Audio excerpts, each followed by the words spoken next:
You already know how to do the things you want, how to study, how to work out, how to wake up early. But let me guess, you still don't do them, right?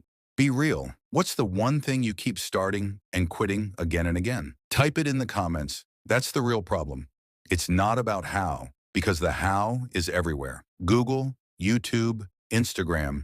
You're drowning in how-to guides. The reason you're inconsistent isn't because you don't know how. It's because your why isn't strong enough.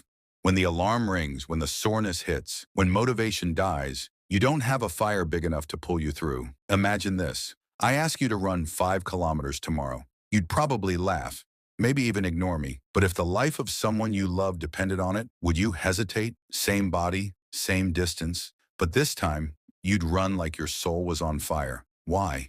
Because your reason was undeniable. That's why people fail again and again. Not because they're weak, not because they're lazy, but because their why is paper thin. And a weak reason can't survive tough days. So stop obsessing over hacks and routines. Start digging for a reason so real it shakes you when you think about it. Because once that reason is clear, you don't need motivation. You don't need hacks. You don't even need discipline half the time. You just do it. And here's the part nobody wants to hear. Your why won't come from scrolling or waiting or copying someone else. It comes when you sit with yourself, face the truth, and admit what you actually want, not what sounds good to others, what you can't leave this life without. So if you're done with starting and stopping, don't go chasing another hack. Build your reason.